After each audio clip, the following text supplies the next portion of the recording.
In this video, I want to talk to you about what C.S. Lewis taught my father about writing.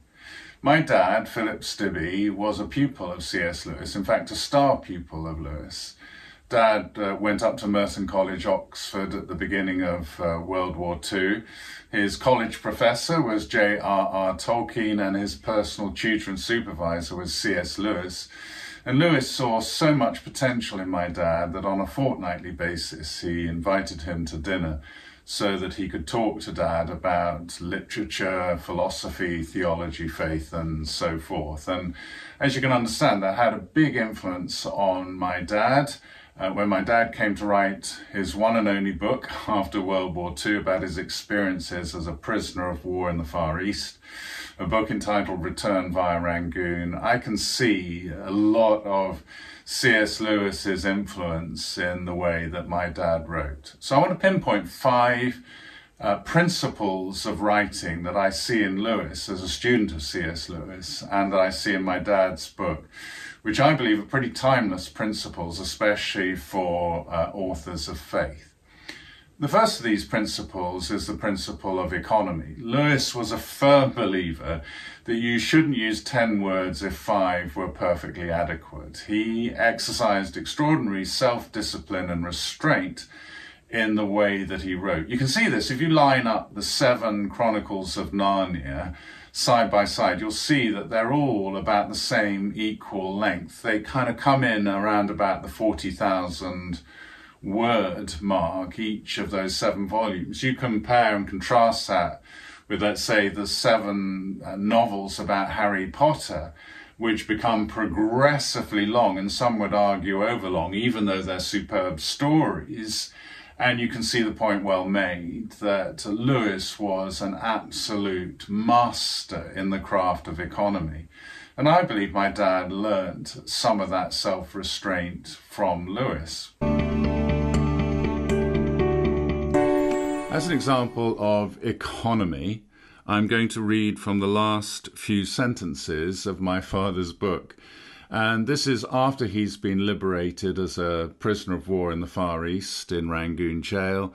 And he's on his way home and he's about to arrive back in England. And these are the last lines of the book. The sun was rising as we crossed the French coast near Marseille on Sunday 10th of July, and we flew over France all morning. When we reached the Channel, the weather became so bad that we saw nothing of England until we came down to land. Suddenly our plane burst out of the clouds, and there below us were the green fields of Somerset. For a few minutes we circled the aerodrome at Maryfield, and then we touched down gently, and in a moment our feet were on English soil once more. There was no need for any speeches. It was enough to know that we were home again. The second principle or practice of writing that I see in C.S. Lewis, which I also see in my dad's book, is the principle of clarity. Now, Ralph Waldo Emerson once said this: "The task of the true educator is to make hard things simple." We see in many teachers, and especially in the church, this pseudo-intellectualism in which people think that there's something to be gained in terms of their ego, their reputation, by doing the opposite of what Emerson suggests. In other words, instead of making hard things simple, making simple things hard, making simple truths more obscure. They think there's a virtue in that. Well, Lewis didn't believe that at all, and that got him into trouble with his own university colleagues because they saw him as simplistic, which was completely arrogant and ignorant of them, because actually he was not simplistic. He was a past master at the ability to make complex things simple. And I believe that that's something my dad learnt from Lewis's writing excellence.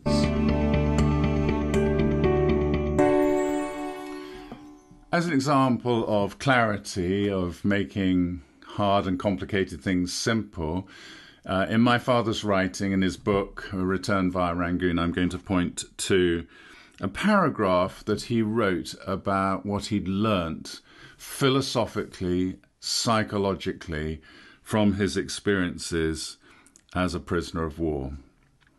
One lasting boon which we've gained from our experiences, he wrote, is the ability not to worry about things which are beyond our control.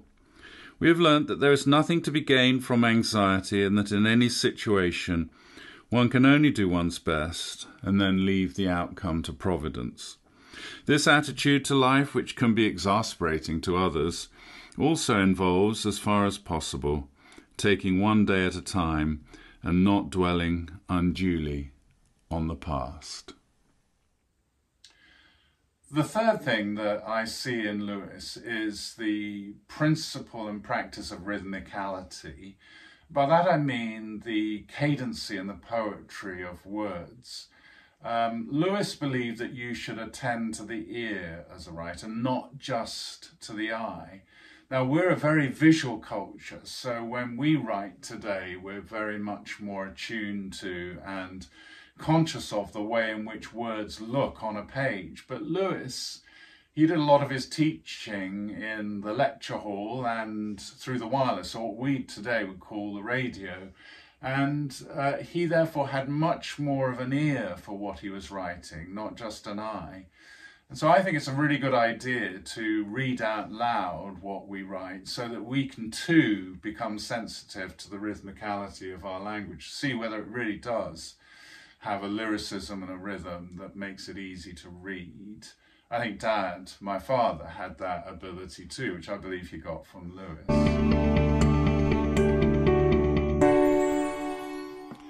As an example of rhythmicality, I'm going to read my father's sonnet that he wrote to his mother, my grandmother, in Rangoon jail.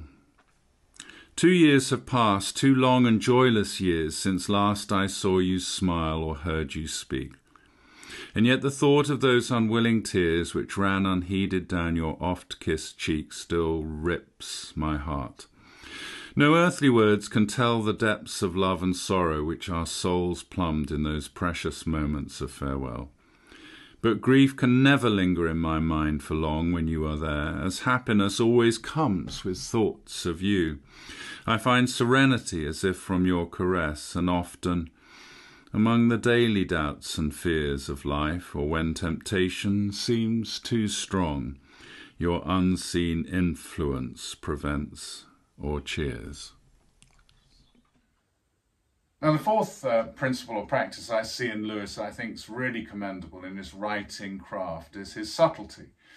Now, subtlety is a word I would use specifically in relation to his Christian faith. Lewis had this ability to be very relatable in the way that he talked about his Christian faith. I think when he did his wireless broadcasts in World War II, which formed the basis of his book Mere Christianity, he was thinking about how the man or the woman in the pub could access the truths that he was trying to convey. And so he was like Jesus was, Lewis. Jesus, of course, was covert more than overt when he was teaching the crowds. He used parables, stories, in order to convey heavenly truths. And Lewis did the same with the Chronicles of Narnia, but in all of his writing, he's always looking to be subtle, to be as wise as a serpent and as innocent as a dove in the way he communicated his faith. I think too many Christian writers today are far too preachy and using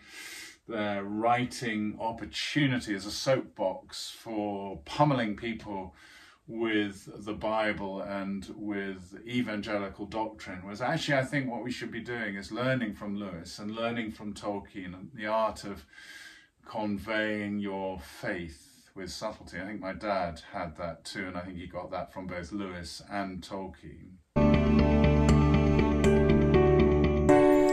As an example of subtlety, the way my father brings his faith in a covert way into his book and into his writing, just a few lines of poetry that he wrote in which he's describing what it was like having been kept below decks in a very hot journey by sea. He and the other soldiers are allowed onto the deck in order to breathe the fresh air. He writes, "There was no room for most to sleep on deck. We spent the night tossing in sodden heat and airlessness until we heard the wind, which always came before the morning. Then, like souls in hell that leap up at a glimpse of paradise, we scrambled to the deck with shouts of joy and laughter, revelling in the God-sent rain. The lightning tore the startled air and showed 1,000 naked bodies bounding up to drink delight. We had not been forgotten. The fifth and final practice or principle of writing that I think Lewis became excellent at is empathy. Now, I say became excellent at because my dad used to tell me that Lewis wasn't always good at this empathy thing when it came to writing. So, for example, before Lewis fell in love with Joy, the American divorcee who was in love with Lewis's writing, before Lewis fell in love with her, he would lecture on love poetry, but it would be a bit like, a mathematician lecturing on equations. In other words, there's quite a lot of clinical distance and detachment between Lewis and the romance poets or the romantic poets that he was talking about. But after he fell in love, he spoke and lectured as a man who knew what love really was. And I think that ability to feel your subject matter, to engage not just in logic, and of course Lewis was an absolute genius in the area of logic, but to also engage in love. That's a key to great writing. And I think my dad picked that up off Lewis as well. As an example of empathy and love in my dad's writing, I'm just going to read what he wrote, one short paragraph about the man he called Moto, a Gurkha rifleman who gave his life for him in World War II. I cannot put into words what I feel about this man, his utter unselfishness in volunteering to stay behind with me, his devotion in looking after me so well, and finally his matchless courage in facing torment and death rather than betray me to the enemy. These are things I cannot trust myself to speak of even today. I can never be worthy of the sacrifice he made, but as long as I live, I shall always have the feeling that my life is not my own, and the memory of Maung Tun will inspire me to the end of my days. So those are the 5 practices or principles of great writing that I see in C.S. Lewis. I mean, there are many, many more, countless, but these are the 5 that I think are really important. And I believe that Dad passed those 5 principles and practices on to me and on to my twin sister, who's a full-time writer as well, because up until the time of doing this video, I hadn't realized this, but I can see now that all 5 of those things, I'm in a more, I suppose, inadequate way than my father, because he was closer to Lewis, trying to embody in my own writing. And I think those are timeless principles and practices, especially for Christian authors. So I want to encourage all of us to learn from Lewis, as my father did. And it's something that can be caught, not just taught. That's something that my wife Cherith asked me, actually. She said, do you think your father was taught these things by Lewis? And I said, no, I think he caught them off C.S. Lewis. It's the law of unconscious assimilation, isn't it? That we become like and we emulate those whom we most admire and spend time with. And that was true of my father with Lewis, and to a certain lesser degree with Tolkien. So let's learn from these great writers in the Christian tradition and canon, and let's learn all together to live luminously and write radiantly. If you've enjoyed this video, please hit the subscribe and the like buttons, share this with others, and engage in conversation with me about these 5 principles and practices in the comments section below. Thank you for listening and watching.